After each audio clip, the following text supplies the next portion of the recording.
Oryx and Crake. What a concept. If you can picture it, Oryx and Crake is a lot like the human hand. You have the end, the flashbacks, you have the plague, you have paradise, and then you have the end. And up here is Hiddleman's crest. So if you picture it, you can see it's a lot like a leaf, or well, it's not a bowl. Oryx, one of the main characters, can be compared to a very large black woman. She's Middle Eastern, she's independent, and she teaches me about the universe. And both are found in a vulgar pornographic site.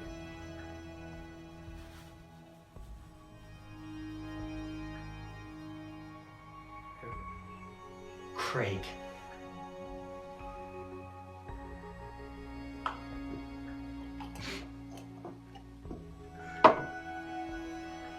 Where do I begin with Crake?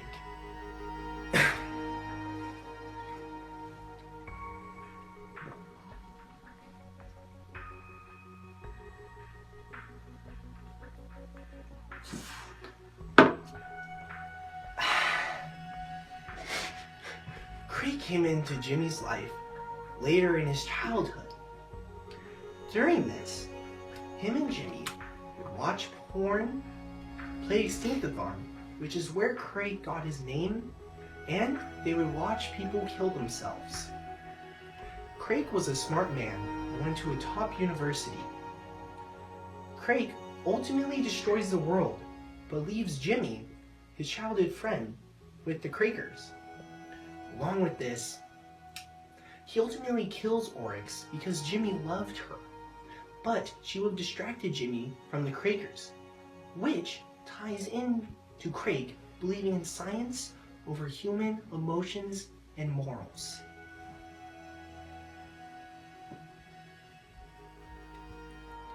Snowman is the main protagonist of Atwood's Oryx and Crake, and I have an anagram to remember Snowman.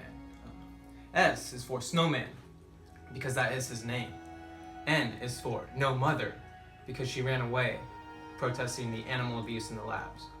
O is for the one fish that the Crakers would bring to Snowman every week. The second O in Snowman is for Oh man, still no mother, because she left him. W is for Wow, he shot his best friend, because he did. M is for Mom's dead, because his mother, Snowman's mother, passed away. A is for the ambiguous ending of Oryx and Crake. And N is for End of Anagram, Snowman. There's a great method to remember the themes of Oryx and Crake, and I teach my children this. You form a steeple configuration method, and you simply rattle them off. Immortality, science going too far, evolution, theme. You know, people say, Dr. Don August, you get so wrapped up in the physics of Oryx and Crake. How do you enjoy it? And I like to think of the plot line. The plot line generates butterflies in my stomach, which leads to dickles in my spine, which leads to... Immortality, the bag that it is, can be viewed in many different ways. Jimmy, for example, views it like many other humans do, in that people get to live forever.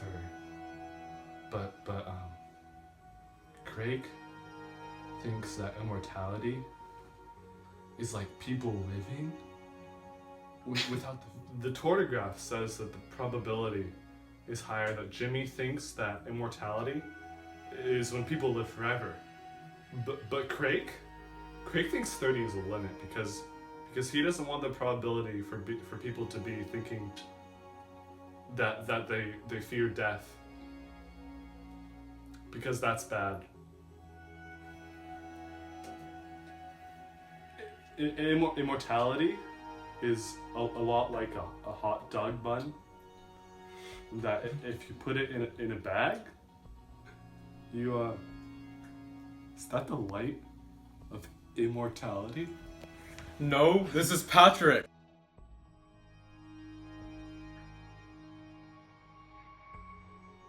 Oryx and Crake. Margaret Atwood. Them together. The bond. The love is really, really, really, really, really, really, really fun.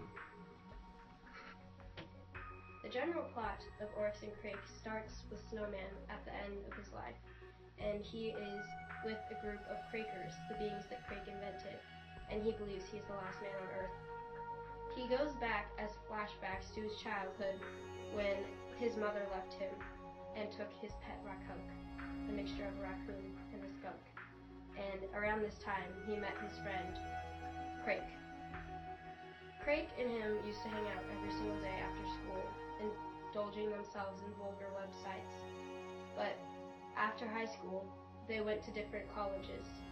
Crake went to an intelligent college, whereas Jimmy went to a Institute of Liberal Arts. Jimmy's life goes downhill after he finds out that his mother was executed via a video that the corpsey corpse showed him. After this point, Crake re-enters his life, and he offers him a job at his new company, where he sells the Bliss Plus pill, which promises to make people feel younger forever.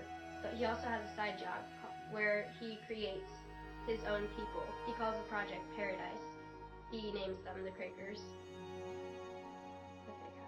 It is at this point in his life that Jimmy meets Oryx, who he had earlier seen on pornographic websites. But Crake found her through his university and brought her to Bliss Plus, where she had a job marketing the Bliss Plus pill around the world and teaching the Crakers about the universe. Soon after meeting Oryx, a disease breaks out in the world, and Jimmy learns that it had been from all the places that Oryx had visited with the Bliss Plus pill. So, they learn all along that Crake had been creating the pill to wipe out the whole world. But Jimmy locks himself in with the Crakers to keep them safe, and when he ultimately opens the door to allow Crake and Oryx to come in, he sees the awful sight of Crake slitting Oryx's throat, who he had loved.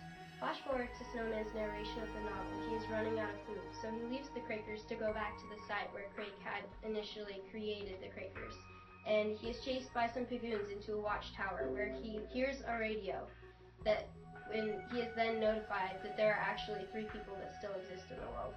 He goes back to the Crakers, and he is informed that the 3 people had been there. He is faced ultimately in the end with the decision of giving in to his human emotions and siding with the people or defending the Crakers that Oryx and Crake had left him to defend. Mrs. Derbs, thank you for a wonderful year. I sadly wrote this song to serenade you.